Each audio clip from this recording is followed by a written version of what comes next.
And the second point is that if we are going to be off video, off audio, no contribution, it's going to be really difficult for the person who's speaking. It seems like, wow, I'm here, I see some names and some pictures, but they're never going to respond. So I'm not sure if you understand, you didn't understand, none of it. So either put your videos on, which will really be amazing, and I'll be very grateful, or at least respond on the chat or unmute yourself and speak, whatever you have to share. Pulkit, thank you so much. Good morning. Yes, we all had a wonderful week. Sure, thank you so much for joining in. We're not the body, we're the soul. Okay, soul is actually us and body is like the dress. We may change, but soul is one. Nice one, Durga. Thank you so much for that contribution, Sanjana and Durga. Hoping to get more points and interactions as part of the program as we move on. So this event, this whole course is done as part of Bhakti Lounge. We run different classes on Bhakti Lounge on Fridays in the evening. This one is an inspiration and a push from Sanjana, as always. And we are doing 5 topics of Gita. Bhagavad Gita introduction has been given last Friday, and you have an entire 1 and more hour of class on that. So those who really would like to begin from to know from the beginning, it's there. You can please go ahead and check it out. So I did have some of you wear your thinking hats and tell me about what soul is, right? So it's basically, we're wondering, some of us think it's body, some of us think that it is a soul, and some of us, the scientists basically they think that it is chemicals, right? So then we are wondering, what are we then? The nice thing is people who wonder, right? Who think, because we already saw in the last week that the difference between the body and the soul is in the core thinking process, right? I can think what to do, what not to do. I can think who I am, right? To ask that question, what is my actual occupational duty? What is my true primary duty? These are some of the questions that we can actually ask, right? So then if we can actually think and ask these questions, then we are in the right path, right? So let's see if we are the soul or the body or the chemicals. Can I quickly have, I see some more people join in. Can I quickly have on the chat or unmute and contribute about what you think of who you are? I'm this name, I'm this body, I'm the mind, I'm the consciousness, I'm the soul, I'm the intelligence. Whatever you think, just put it on the chat quickly.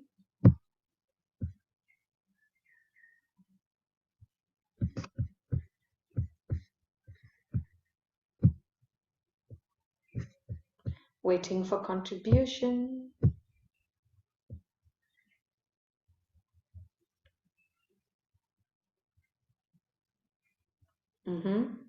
Okay. But I have some more contributions. Thank you so much. Soul and consciousness. I think theoretically I started to understand I'm the soul a month ago and it's slowly kicking in. Okay, thank you, Shivani. And I'm here to learn some life lessons. Okay, we're the soul that knew what we were going to face here, every little detail, and still we chose to come here to grow and heal. Okay. I'm Jayant. I'm temporary. Okay, electrical synapses, okay, passing through neurons. Okay, electrical synapses passing through neurons. Thank you, Shrey. Are you a science student, Shrey? No, I'm studying business. You're studying business, okay, but that's a very intense science answer that you're giving there. I was Scientific. interested in science in school. Okay, all right. Thank you so much for the contribution, everybody. And so moving on, what we're going to do today is we're going to have a little bit of a paradigm shift. Let's understand what a paradigm shift is, okay?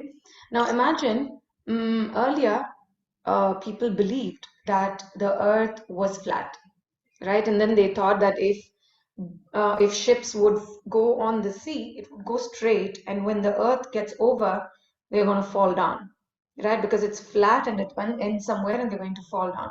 But later, they discovered that no, earth is round, right? Similarly, when people started with the discovery of surgery, although many people were actually being saved by the process of surgery and stuff, still people died more of infection than of the actual problem, right? So when people started, there was a scientist who was um, screaming his throat out to say that, you know what? Um, Actually, there are some green things on the instruments, the surgical instruments that we are using, and that is what is causing the problem because of which people are dying. But the doctors felt that this person was crazy, and he was just saying something which is not really acceptable, right? But later, with the invention of electron microscopes, people discovered that there is something called germs, right? And then they realized that, oh, yes, the green thing that this scientist was screaming about was germs, microbes, those really tiny organisms that we were not able to see, which got into the core surgical area, the where the surgery is performed, and it was creating infection because of which people were dying. Then they came up with the concept of disinfecting and all of that. So we moved on. So from no surgery to disinfecting, right? So these were gradual paradigm shift. Now, initially, people would talk about, I mean, yoga was not a big thing, till a few years ago. But now we see yoga everywhere, everywhere, all around the world. Yoga was basically quite a lot in India, probably some part of China. Wherever Buddhism was there also we would see some bit of yoga. But then the mind control and all the alpha, beta, and theta states, all of that's being talked about right now, were not so much talked about earlier. Now, there are so many neurologists who are not just being neurologists, but they're getting into understanding the mind, which is probably the subtle of the brain, right? The subtle um, matter, subtle, what do I say? That is the subtle state of the brain. And now they're talking so much about mind and how mind can be controlled, how emotions can be worked on, how in theta state you can actually heal yourself. So much is happening now, right? This is a paradigm shift. So what's happening is science, when science said world was not flat, earth was not flat, it was round, they just figured it, but this was already in the scriptures, right?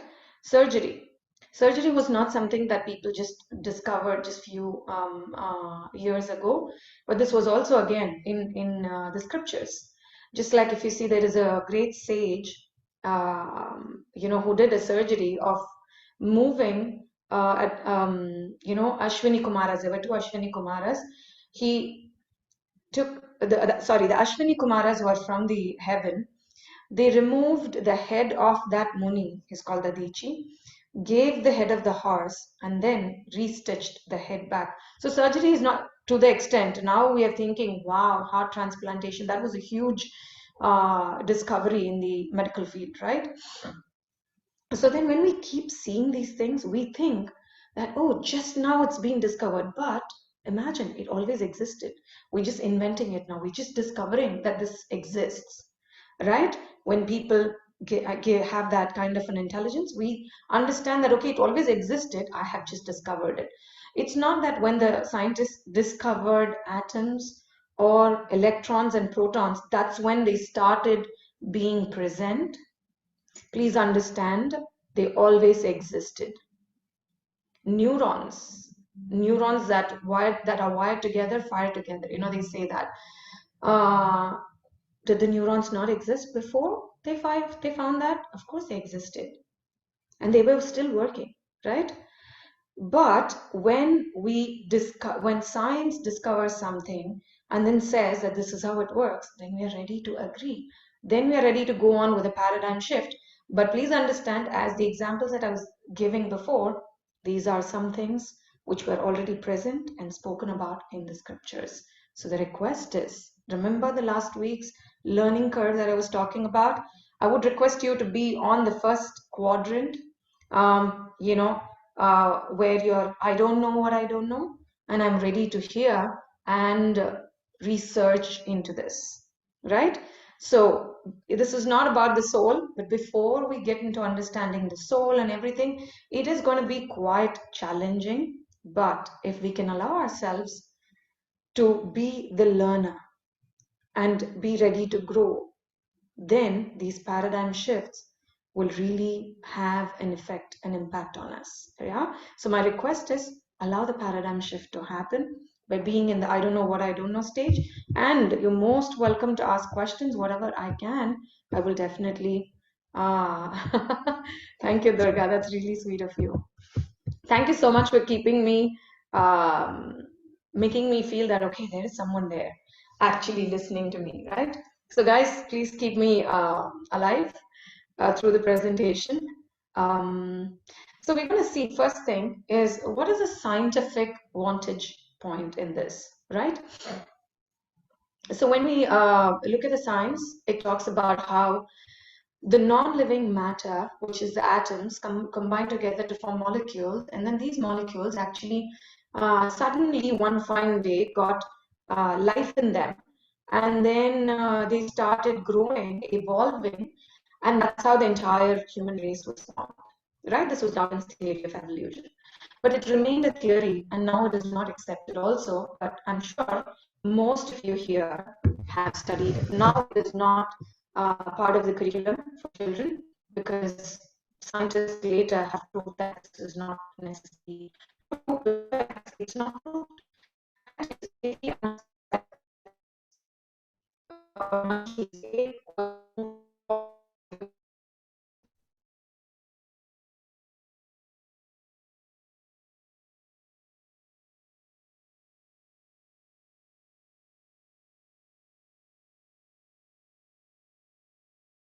Problem.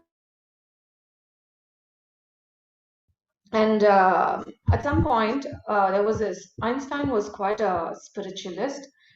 He was a theist, he was pious, right? So what happened was, all his scientific friends, the scientist friends, were not really, didn't really believe in the existence of God and a higher power, and creation means a higher intelligence. They were not ready to accept this, right? So what happened was, Einstein one fine day called all his scientist friends. He said, you know what, you have to come right now to my house. Some amazing thing has happened. So all of them rushed to his house. And what did they see? They saw an amazing model of the solar system. So all his friends were really amazed. They said, wow, you've done an amazing job. This is just so perfect. Look at the orbits. Look at the way you've placed these planets. Look at the earth and everything. They said, it's mind blowing. You've done an amazing job. He said, I didn't do it. It just appeared. Right? They said, what? It just appeared. Are you joking? No ways. It's very clear. It's your lab and you've created it and it's here, and that's why we've come to your house. We're seeing it. So Einstein said, no ways. Why should there be a creation? There was suddenly last night, this is what happened. Hear me out. Suddenly there was an explosion. I woke up in the middle of my sleep. I ran here to see what happened. And this is what I see. Things just happened here. When I came, this was just present. Scientists said, don't fool us. Tell us what you did and how you did it. Okay, explosion cannot create something. It can only destroy something. We don't see any destruction. It's a beautiful creation here. So then, at that time, Einstein said, if you think a small model of the actual working universe cannot happen by an explosion, first. Second, it needs a creative thinker and a doer to actually create it. Why would you not believe that the actual model does not need a creator or a higher intelligence, right? and a proper creation instead of some big bang or, some boom, some explosion to make something happen, right? So they didn't have much to say. So in many ways, when we see, even with the excuse me, today I'm too much into science. Those who are not with science will find it a little difficult, but please put up with me. I'm sure all of you have done your science till grade 12 or year 13. So even when you look at the model of the atom, each one had their own wonderful theory, right? There was a Rutherford's model, then there was, before that, there was Thomson's model, which was just a plum cake, plum pudding model. And then there was Rutherford, and then he said, no, no, this is not what it is. And then there was Niels Bohr, even before Thomson. There were so many other scientists who gave new theories to the atom.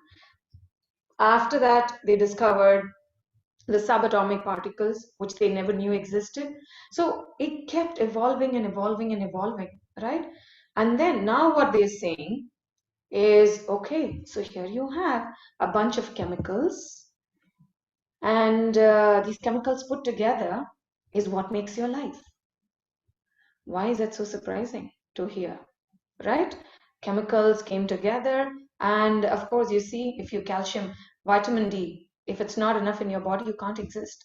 That's what the doctors say, right? So you have to get a good dose of vitamin D, magnesium, sodium goes low, then people go bonkers, they go crazy, they cannot survive normally. Potassium, magnesium, all of these chemicals are important. So the question is, what is life, right? Is life truly an evolution? Did I come from monkeys? What am I truly, right? So to understand that, let's just take this example. All right, what is life? To feel and to experience it, let's take this example. Imagine you want to really go out there and enjoy the scenery, right? But someone says, but you're sick. So your friend says, don't worry, I'm just going to click enough pictures and bring it to you. Take rest, I'll bring it to you and you can see it.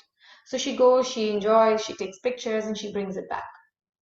Okay, this is one scenario. There's another scenario where a month later, you're all again getting ready and you're in perfect shape.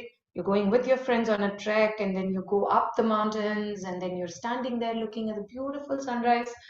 So that's like, you felt so amazing. Which one would you actually enjoy? The pictures that your friend brought, or the place that you were in physically? Which one would you have enjoyed? Being physically there. Being physically there. Why, Payal?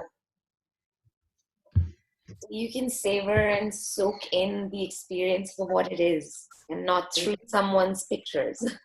Thank you so much. Real experience, Durga and Shivani, physically being there, it makes a difference, isn't it? So that's the big, big, big difference that we have. Feel with all senses, very good, being physical and, having that, you're in the moment and you're really enjoying it. That makes a big difference, right? Okay, so with that said,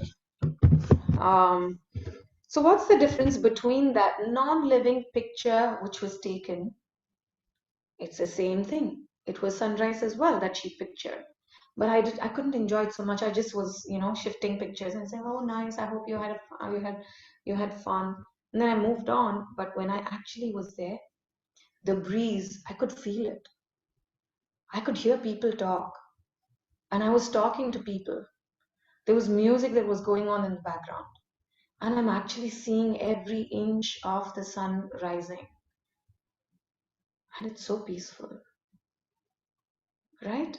That's a big difference. So you're living, and there's something which is non-living. This is the difference. This is life, right? So what is it that is making me feel like I have life? That's the consciousness, right? What's consciousness?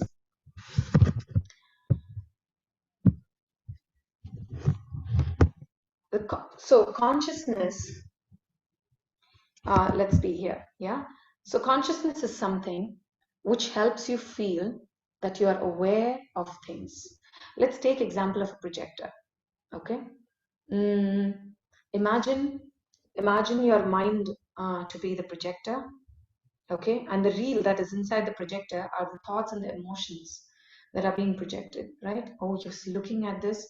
Wow, this is amazing. You know, there are so many things happening inside of you. But where does the consciousness live? Consciousness is the electricity that is needed to go put the projector on. Do you understand? When the plug is pulled off, there is a reel inside.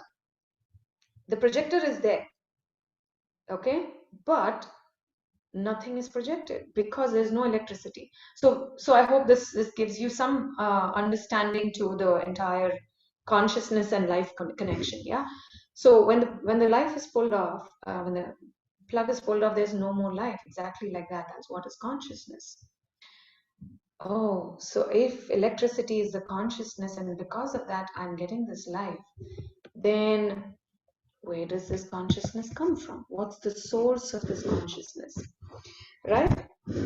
Of course, modern science. So, you know, all of these things, modern science, when it tries to understand these concepts of body, mind, intelligence, soul, what modern science does is it wants to give a material connotation to all of this, right?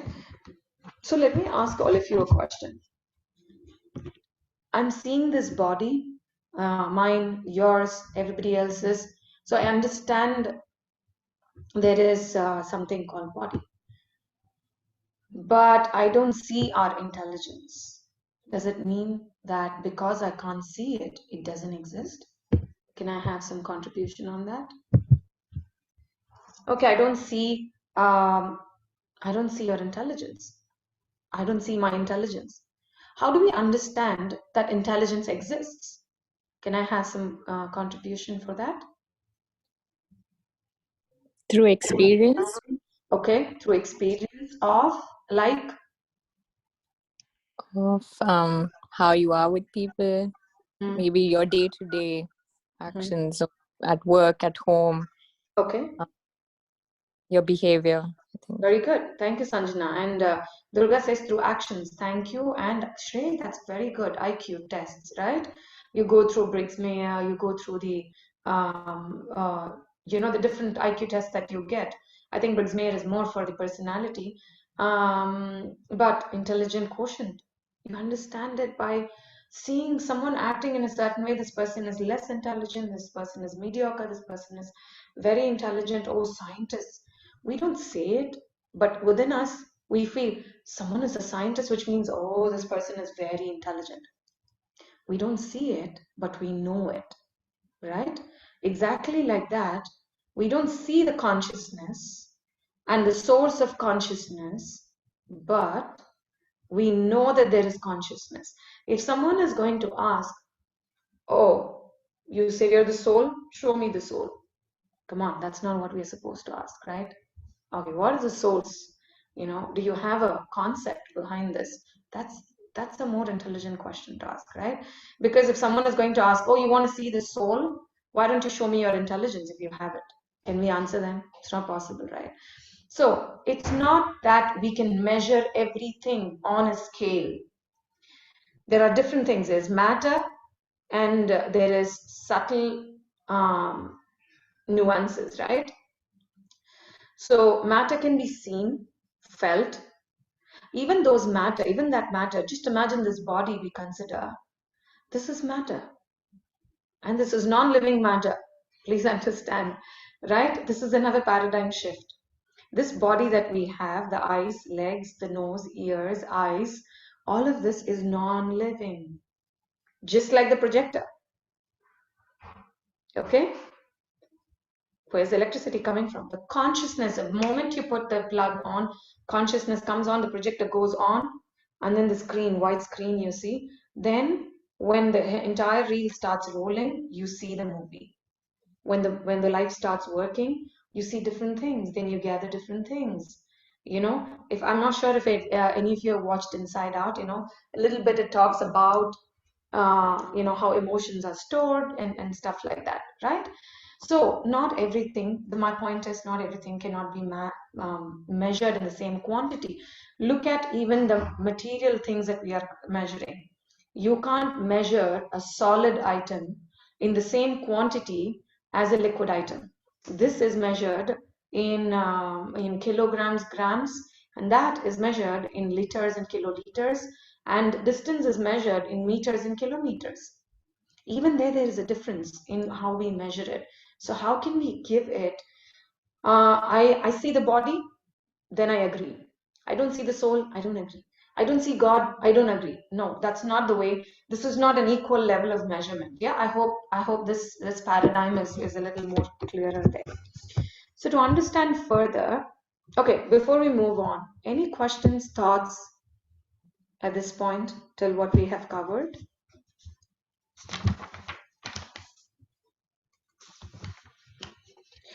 Any comments or something that you disagree with? Please feel free. Question. Haridas? So you gave an example of how different things cannot be measured in the same unit. Like you gave an example of kilogram, gram, liter, milliliter. But if we see in math, we learn how to change the units and somehow just get a measurement. So I mean, we could probably do that with the same, yeah? Okay. So what happens is, yeah. Okay, so you have a conversion from kilogram to in the conversion also, Haridas, if you see, it's not from kilogram to kilometer.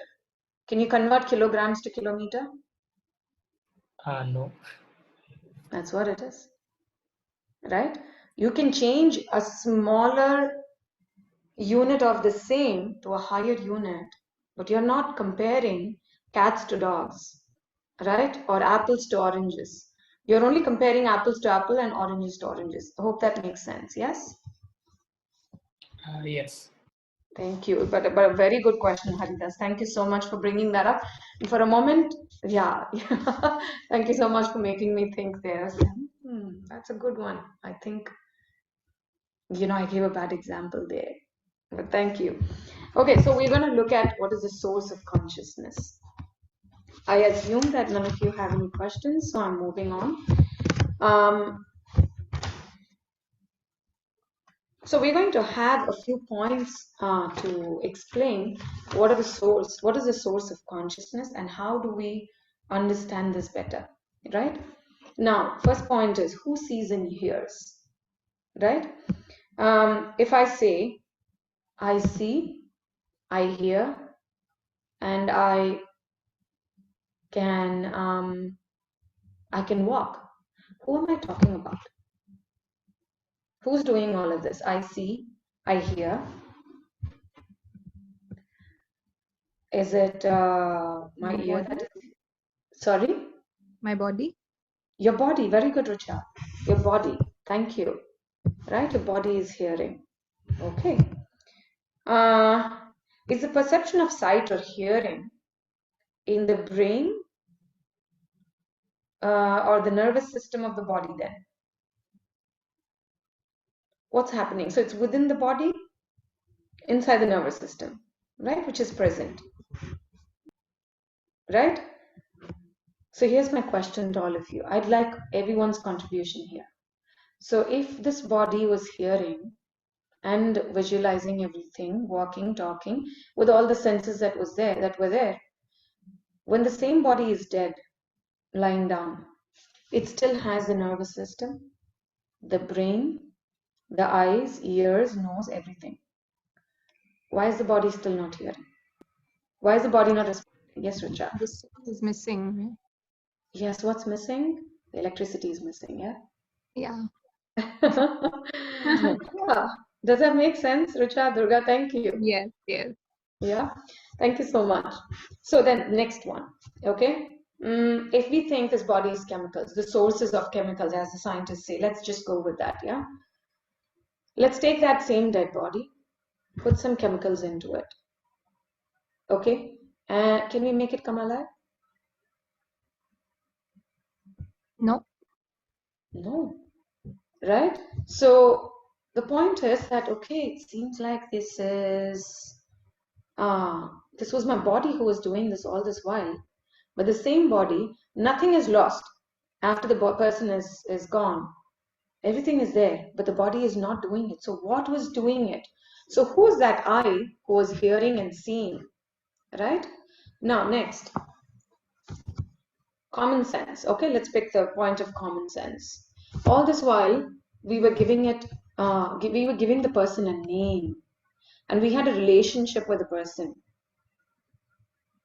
But the moment the person is gone, yeah, thank you, Nikhil. The moment the person is gone, we don't call the person by name anymore, which is very surprising. It could be our own very close relative, very, very intensely connected with them. Still, we don't call them by name. We say the body is going to be taken in some time. We're not giving it a name. It feels, for people, it sometimes feel very, people feel scary, jugupsitam, like, how can I give that name? It's the body. Why do we feel like that? Right? That's very surprising. How did that emotion that I was connecting with this person suddenly change? Right? So this is a common sense understanding. So it's obviously there's something which was more than just this body, which was present there, which is not there anymore. Right? Next, another one, intuitive understanding. Okay? What's this? Can everybody see? What is this? Your hand? And My hand. Okay. Am I saying I hand? No. Say it's my hand. Who's the my? My personality, Haridas. My personality, Haridas. Okay. So let's say my hand, my personality. Who's that personality? How are we depicting that personality?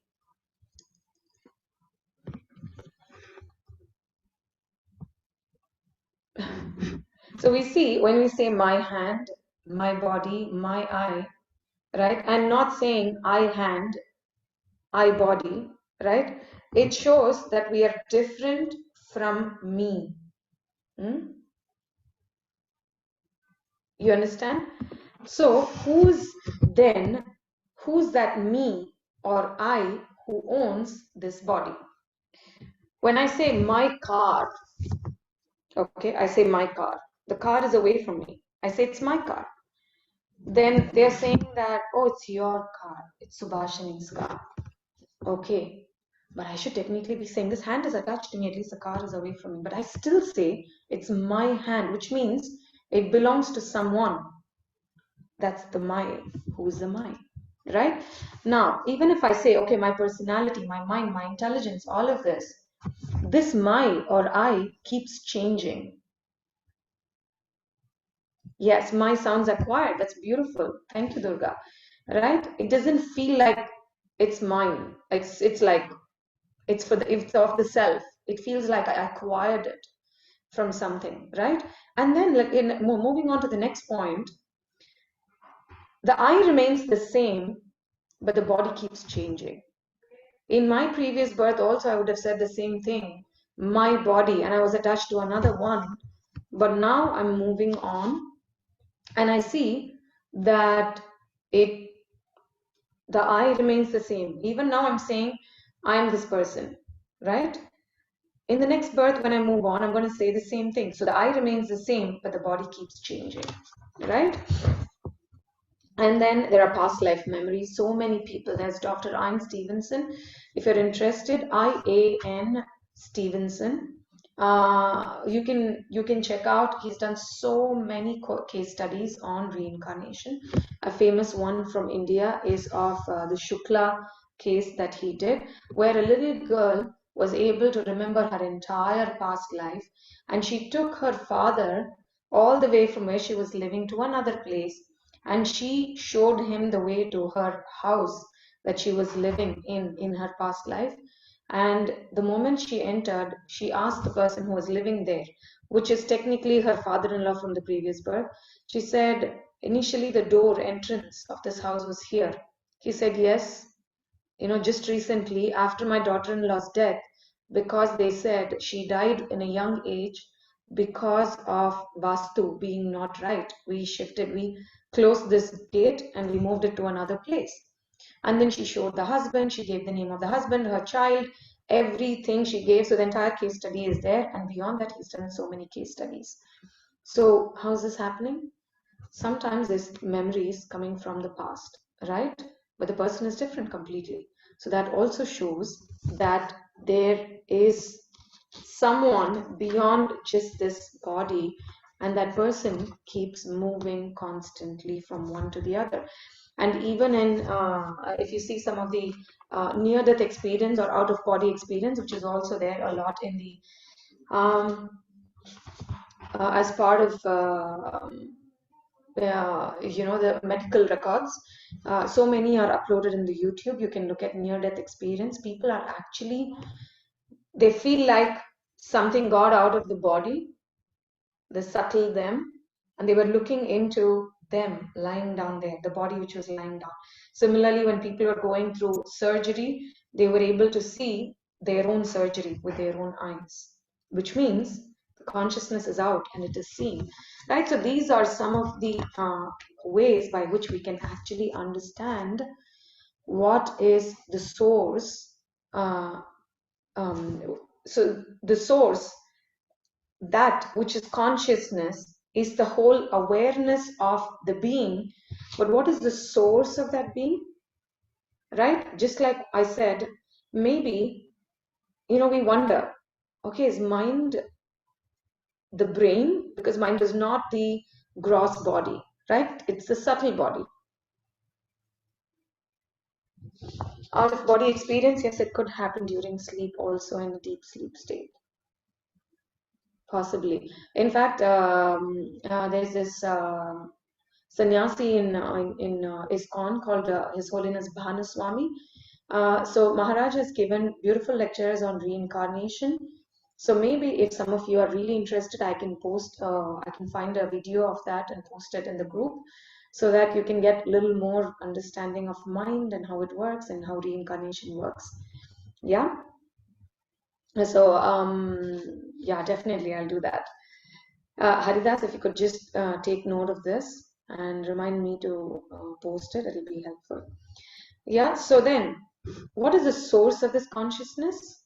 If the electricity is the consciousness in itself, what is the source of it, right? Because in my house, electricity is available, right? Okay, I put it on a plug, I get electricity.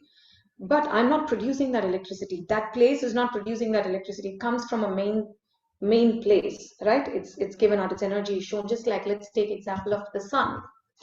How do you know when there is sun?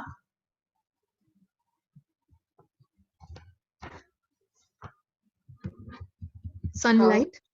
Sunlight. Very good, Richa. What else would you feel? Warmth. Very good, Jan. Thank you. Right? Sun's rays, when it enter your house, you feel like, oh, there's sun.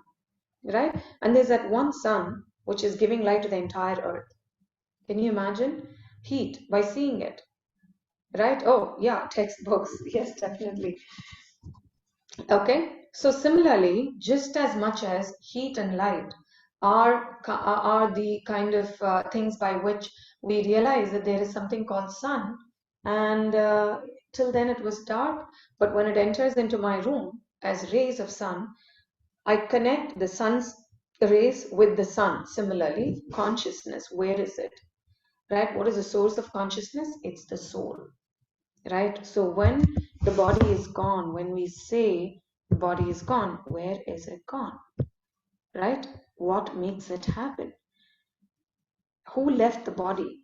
So it's the soul whose character is consciousness has left the body. Sometimes it's in the body of a lion, and sometimes in the body of a dog, a monkey, a human, a buffalo, or a giraffe. I think that's a buffalo. A giraffe, or a demigod, or an elephant, or some aquatics. Could be anything. Or a beast, or an insect, or a bird. Can be anywhere. Depends on when you get the body of a human. That's the time we can actually make the most out of this.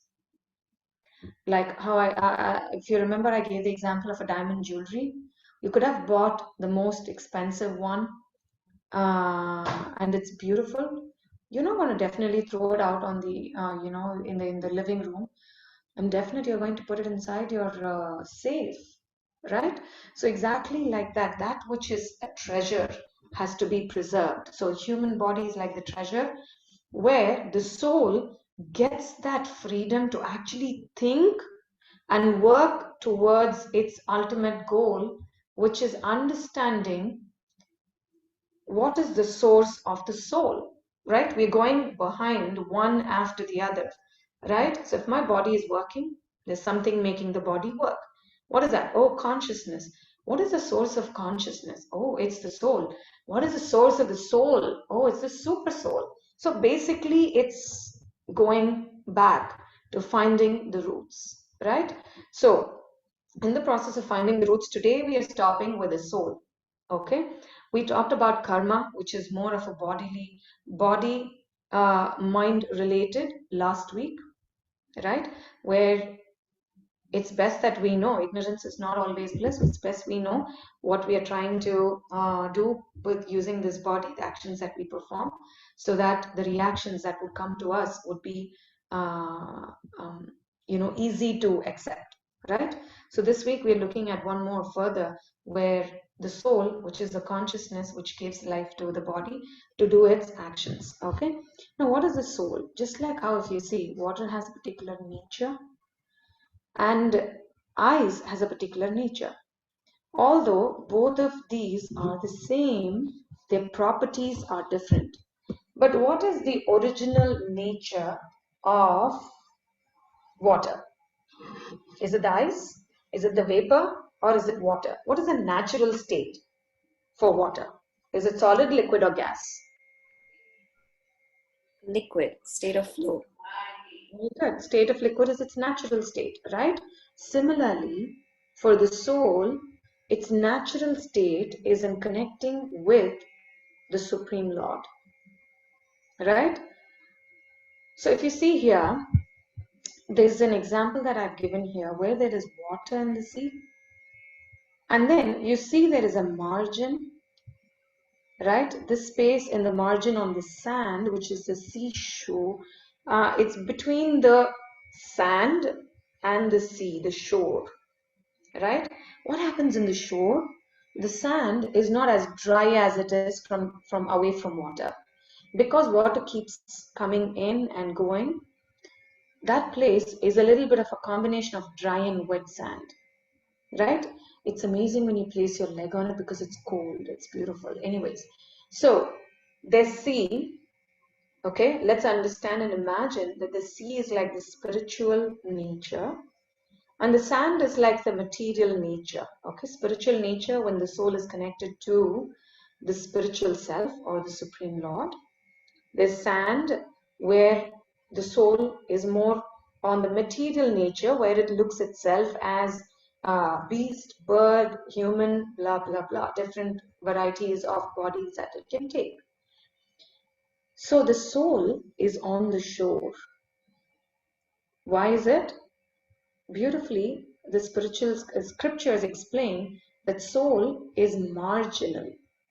Its energy is marginal, which means it can make the choice of moving into water, or it has the choice of moving into the sand and walking away, right? Fish cannot be taken out of water and put on sand, right? And we can't expect tiger and lion to go into water and live naturally. So when is the soul actually happy? Just like how the fish, we can take the fish out of water and say, wow, I'm going to give you all the facilities, live in luxury. I'm going to give you all the money and food and everything. Still fish says, no, put me inside water. I don't want to live on land because you see, my nature is there. Exactly like that. We may sometimes take this water, freeze it, right? But it cannot be drunk.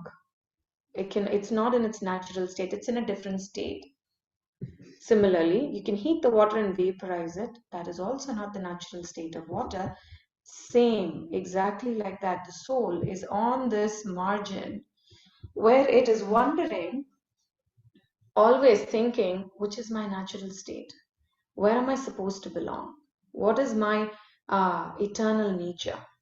These are the things which are answered in the Bhagavad Gita beautifully, right? What is the nature of the soul? How does it exist here? Right? We already saw that this consciousness is the source of this consciousness is the soul, and soul is extremely minute. Scriptures say that when you take the tip of a hair, cut it into 10 pieces, take each one of those 10 tip of the hair, hair, cut that into 10 pieces, cut each one of those 10 pieces into 10 further pieces, and whatever you get out of that, literally it's a very small 100 pieces, no, sorry, not 10 pieces. Yeah. So balagra shata bhagasya. So that's the tiniest part of the soul. So, if we say till the time, as I was talking about, germs were discovered, we didn't know that germs existed, but because my electron microscope was discovered, they could see those tiny beings. Exactly like that. There is nothing that has been discovered to see the size of the soul, because soul is subtle, it's spirit, it is not matter. That's the next thing. If we are going to compare oranges with apples and say, I don't believe that oranges exist because look at this is all apples, right? We should know that I should compare soul as a spirit and try to understand spirit spiritually and not materially, right? So what other qualities? It does not have birth or death. It is eternal. It cannot be destroyed. It cannot be cut. It cannot be burnt. It cannot be moistened by water. It cannot be withered by wind. These are all different qualities which are the second chapter of Bhagavad Gita talks entirely, almost, it's the longest one, and the title of the second chapter of Gita is Contents of the Gita Summarized. So most of it talks about the qualities of the soul and the existence of the soul and consciousness, right? So what's the difference between body and soul? Soul is eternal, it never changes, right? But body keeps changing. Soul is conscious, which I said it's more of the nature of spirit. Soul is spirit, it's the nature of the spirit. Unlike body is matter and its nature is being not conscious, right? In general, body alone, just like the dead body, is not conscious. But when you put the soul inside, the body gets that consciousness. And then soul in its original nature is supposed to be fully blissful, very, very happy. That's why when the soul is inside the body, we are always looking forward for that complete happiness. And we keep pushing ourselves to do everything possible to get that happiness, right? Soul, it does have a form, right? And it has its individuality. Body takes the form based on the karma that is produced. It does not have, it has a form, but it's not a fixed form. Form changes as per the actions that are performed in different existence. And then, does it have its individuality? Yes, it does. But body does not have its individuality, right? Right now I'm this body, okay? That individuality is there, of course. But what happens when I die? It's burned to ashes. All the 5 elements go back to their nature, to their properties, right? And soul belongs to spiritual world. That's why I was talking about how we need to understand it in the basis of spirit. Body belongs to material world, and that's why it's matter. We can see it and deal with it accordingly.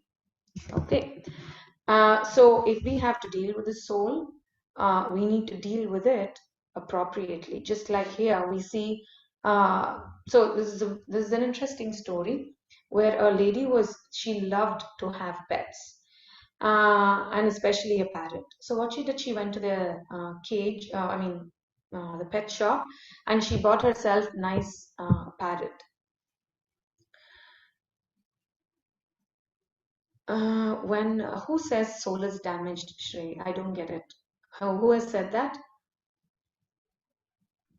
I've heard some people say this. I don't remember specifically when I was younger. Like that's a damaged soul. or their souls crying out for help or something like that. Okay. I mean, souls crying out for help.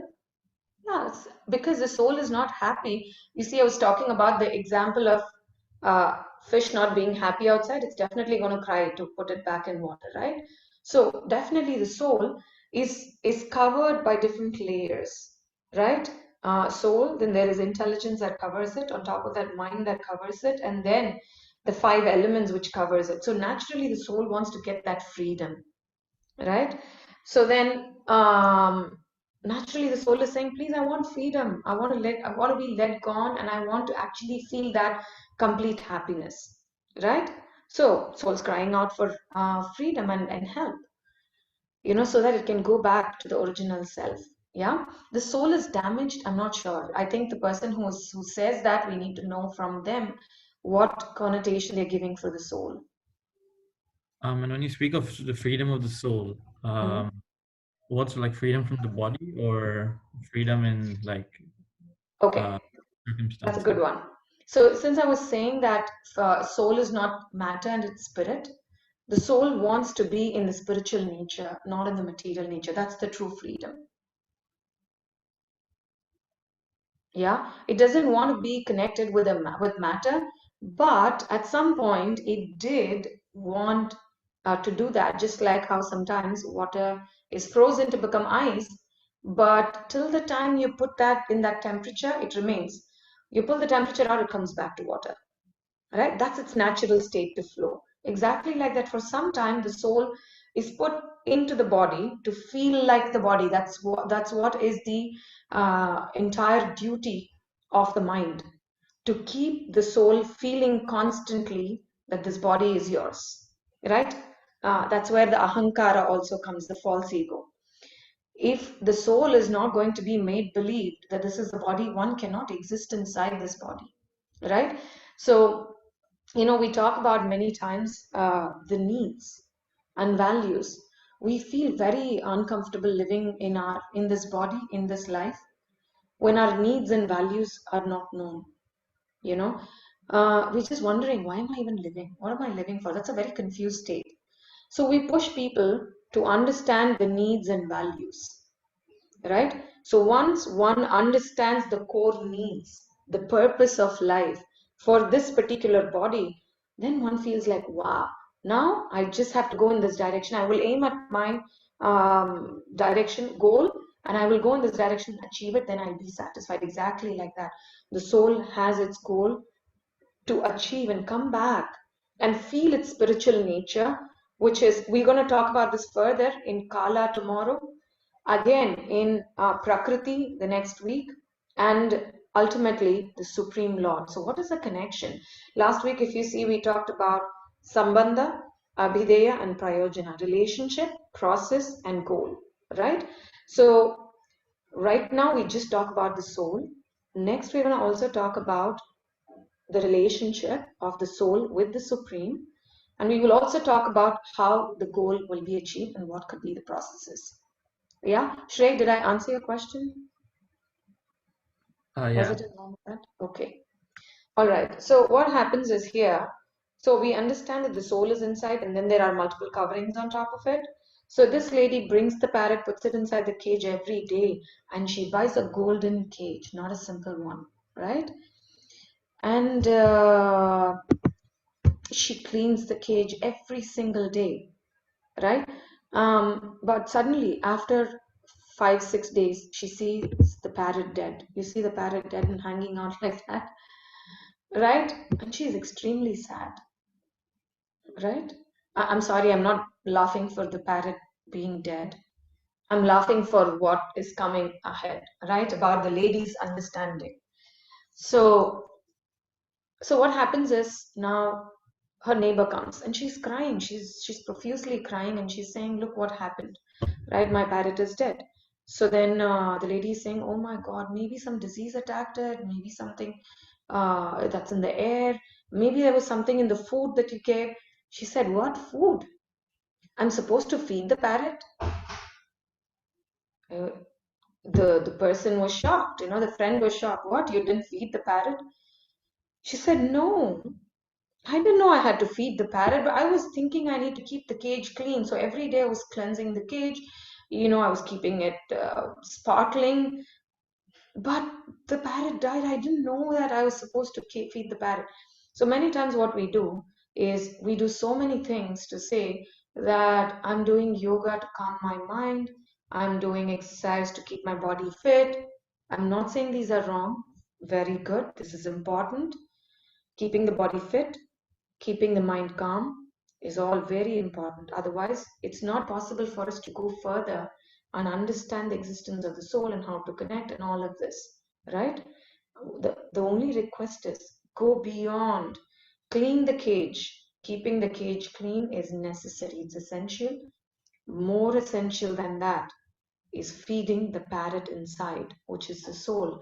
And that we achieve by connecting the soul to its spiritual nature and its eternal occupational duty. What is it? Right? Scriptures say that when the soul serves the Supreme Lord, it is fully satisfied. Right? So I'm going to stop there today, as although there's more on this, where we talk about death and what is death and all of that. It's already 11:27. We have a quiz to go, and I would like some more questions from all of you, if there's any. So I end the session there today. Any questions, doubts? Yeah, I have a question, Mataji. This is Payam. Yes.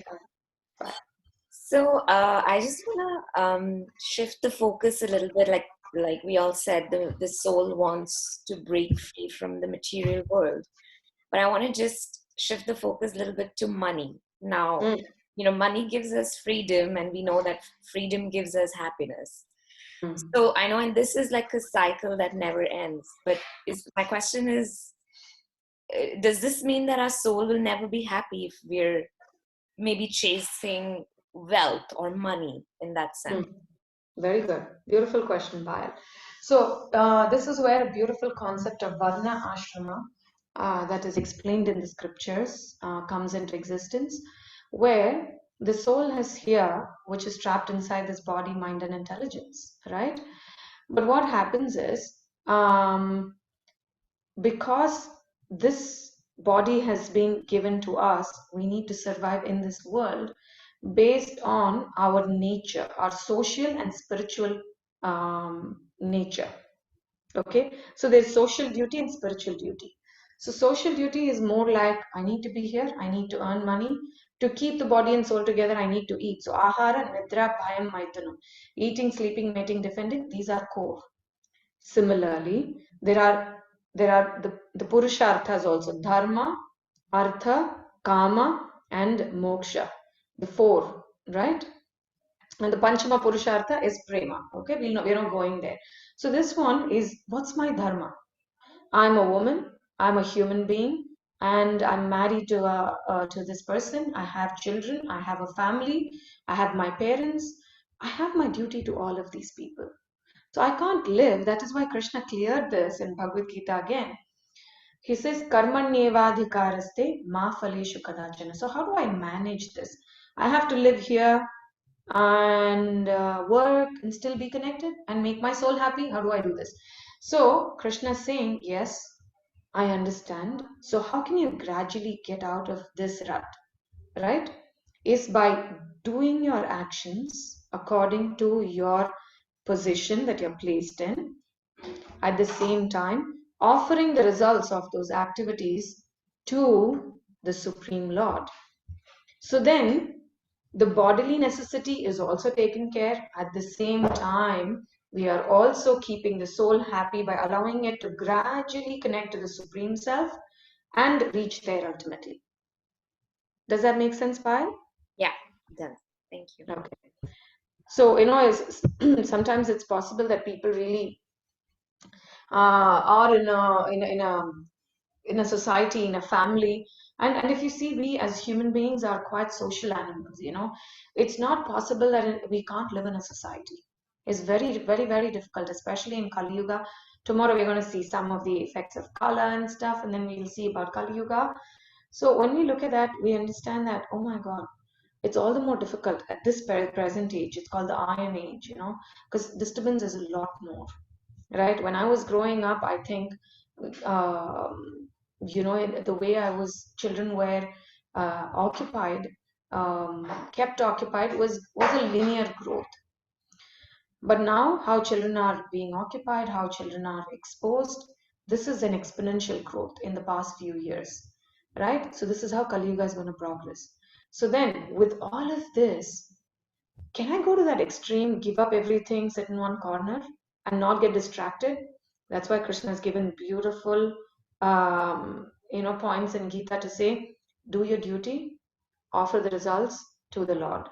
Then, okay, let me do any duty, right? And offer the results. I'm going to murder somebody, get money, offer the results. No, sorry, there's karma. You better know what karma is. Karma is right things, you know, right activities, which is given in the scripture, which should be done by a particular species, especially for human beings. So we understand the concept of karma. Then we go to the concept of nature.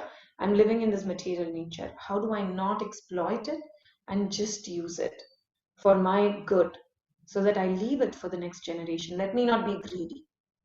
Right? So like this, Bhagavad Gita is beautifully balancing out the entire thing, right? To say how this soul, which has taken the body, living in this material nature, is using this material nature in the time that is given to connect to the Supreme Lord.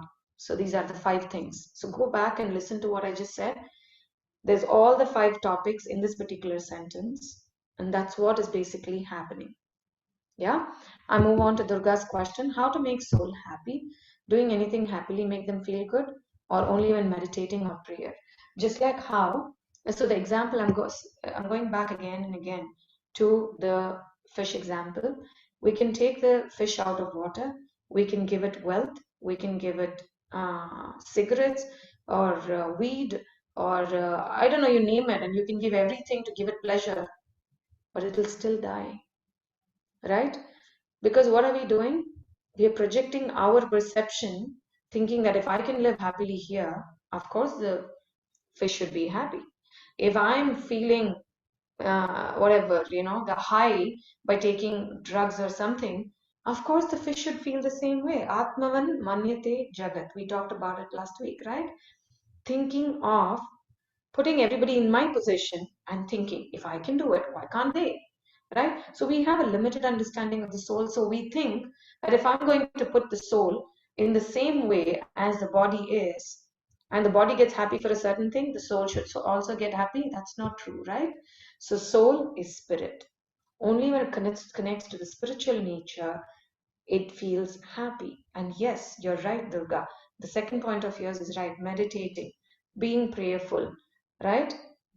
And sitting in a beautiful kirtan and chanting the names of the Lord. These are things which would definitely give the soul back its feel that, wow, I'm in my element, right? Many of us feel like, I'm in my element, right? And so Durga, does that answer your question? All right.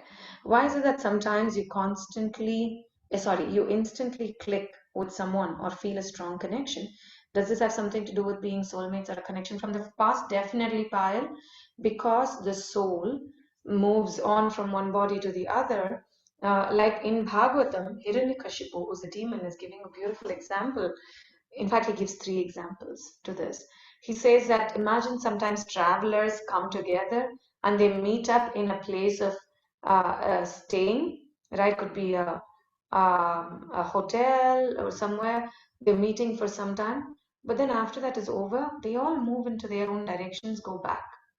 So similarly, when there are sticks which are being taken in water, this particular water is bringing it all together at some point, and then as the water flows, the sticks move away and go in different directions. We don't know if the sticks will ever come back together. They may or may not, right? Depending upon the whole karma and the way we are living our lives. It's a super complex model.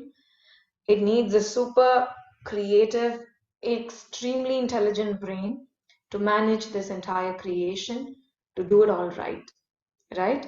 So if it is there, sometimes, Srila Prabhupada, who is the founder of ISKCON, whose Bhagavad Gita as it is, that I have always been reading, and I feel extremely convinced about, he often quotes that even in the dream, we see sometimes, a golden mountain. Then we wake up and think, what golden mountain? We see gold, we see a mountain. We put together and we dream of some things. Or sometimes in real, we've seen something in the past. We've always said there's a beautiful another shloka as part of second chapter of Gita, which talks about the existence of the soul, which says, there's never been a time that we did not exist, will not exist, or do not exist right now, which means the soul has always been there, right? So we're not sure from how much past we are coming from, right? So with that said, if there is something, there's some connection, it could be very much possibly from the past life, right? What is the Brahman? It is the external bodily effulgence of the Supreme Lord. So in the 10th chapter of Bhagavad Gita, Krishna says, Brahmanohi pratishta aham. Yeah, he says that I am the source of the Brahman, right? Okay, I'm so happy that it was, although it's not a on the talk interaction, I'm extremely happy that many of you put your questions up. This is exactly what I want. Please ask 100 questions. Keep asking. Imagine you forgot to ask something today or last week. Please put it down. Put it on the group. We will have it as Karpar. After the session is over also, we can have one more session where we just have question answers, because with each one of this topic, you're linking up. There were so many missing links and you're linking up all of them. So your questions might come up. So no issues. I'm also learning along with you. I believe if I stop learning, if I stop learning, I stop growing, right? So wishing and hoping that all of you keep learning, keep growing, and help me also grow and learn, right? Shivani, you had something to add? Yes, I actually had a question, but it's from last class, but I Oh. can another time or now. Okay. Let's go on for another 5 minutes. So I'll take your question the last. That's fine. Thank you so much. Actually, the question was from last class. I wasn't present in the class, but I listened to the YouTube link. You were talking about destiny and free will, and how like at every point we do have the free will when we're like doing the act, but then after that, like we don't have a say in like how that affects us, right? I'm not sure if I read this in the Bhagavad Gita because I haven't completed reading that, or if I read it somewhere else, but I read this line which said something like not even a leaf will like fall down or turn if Krishna doesn't will it so, right? And like when I read that, it kind of gave me some kind of comfort, because like this whole time, like I kind of felt like the burden of like every decision was on me, but that kind of gave me comfort that, okay, like, what is meant to happen will happen if, like Krishna wills it. So even if something like bad happens, like, I don't get a job or, anything, like, if I want to shift to India and that's not happening, but it's always like, okay, Krishna has a plan for me. And like, this is his plan. So how does that like kind of connect, like what the free will and Krishna, like also having Very good. Beautiful question, Shivani. So there are multiple concepts in what you're saying. One thing that I'm seeing is, so again, Srila Prabhupada gives this beautiful analogy of the son of the king and an orphan, right? One who really believes that everything that happens in my life, one who allows the natural state of water to flow, the natural state of the water to exist, right? Instead of trying to freeze it or evaporate it, to that person, they can actually, sorry, 1 second. Yeah. So what happens is, to that person, they are allowing the parent to give them instructions, because the child wishes for this or that. Mom, I need to go out. Can I? For a child who's asking, can I? The parent is saying, you know what? If you go to this place, it could be this is this problem. So I want you to decide. There are these problems. Of course, there is enjoyment as well, but there's more problem than enjoyment. So I wish you understand this and make a decision. This is Krishna's position. He sanctions, right? We desire, the Lord gives us the intelligence and he sanctions it. Does that make sense, Shivani? Yes, it does. Yeah. Right? And then also to that child who is interested in asking for the parent's opinion on this, the parent would give it. These days, especially, children clearly tell the parents that, Mom, again, you started your lecture first. My God, I don't want to really go on with this. Can you just stop it? Yeah. Once, twice, thrice, then the mother's going to shut. She's going to say, okay, I won't say anything anymore. Right? So then the Lord is like, he's sitting there watching. Now I can't say anything, but I've said it all in the Gita. I've sent spiritual masters and I am saying it, but his voice is louder than my voice. So when he reduces his voice, he can hear mine. Right? Right. Got it. So, Okay. yeah. So that's when we actually start hearing and saying that, okay, I'm hearing you. And I'm feeling so happy that I'm the king's daughter and I'm not alone. And then it feels so happy and satisfying that, okay, there's someone who's eternally taking care of me, not just in this body, but whichever body I take, whatever. There's so many things in the world I don't understand, right? Tomorrow we're going to watch an amazing video on Cosmic Eye, right? Which shows the expanse of the universe and the intricacies of the universe. We just know very little about this entire thing, right?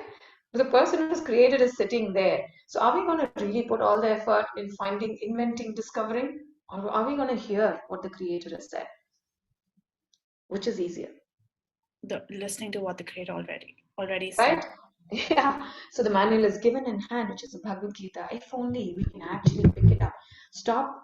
I mean, inventing people will definitely invent, discover, and do stuff. I'm not really against them, but I'm only saying that to me, I think I'm not there, to discover, but I like to learn from the original creator, right? Which feels like, wow, this is authentic.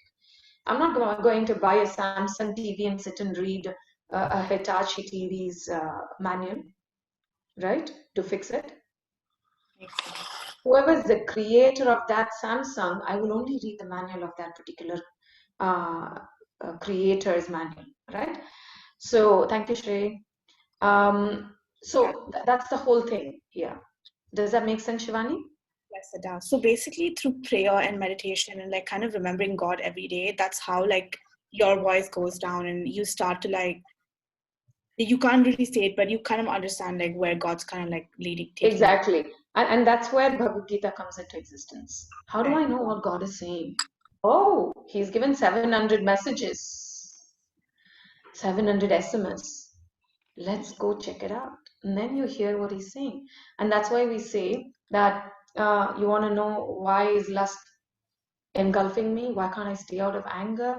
Why are my emotions taking over when I know I shouldn't do something? Everything is answered in the Gita. Right? So the request is, we've just started. This is the first step towards learning and understanding Gita in detail. So in the first step, we are just giving a real 50,000 feet understanding of what Gita is. Each one of these can be spoken for days and days and days together, each one of these topics. But because we are doing at beginning level, we're just giving a 45 or minute or 1 hour session. And then we're going to do chapter summary. Then we're going to learn it as to what are the lessons of Gita. So these are the different courses that we are looking forward to having in the future.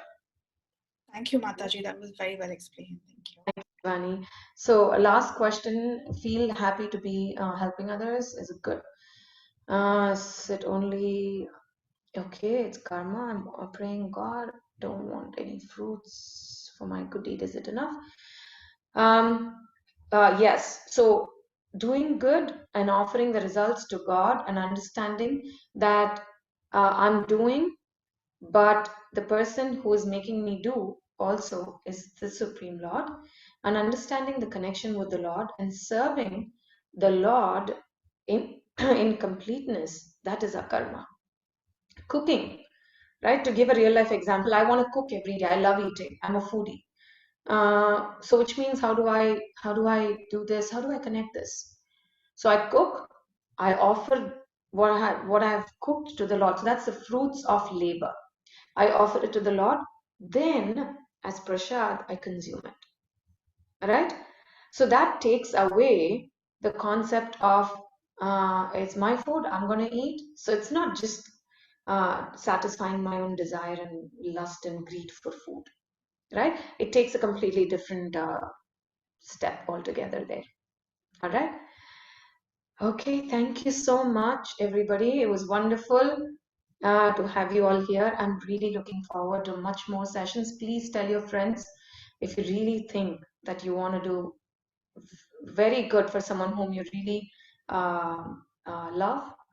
I think the best gift would be asking them to join this. Give them a Zoom link as gift, right?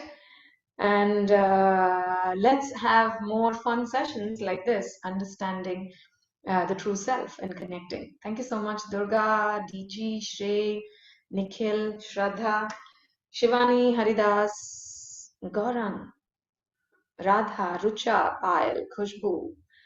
And I'll see you tomorrow at 10:30 Dubai time. See you all. Bye. Hare Krishna. Thank you.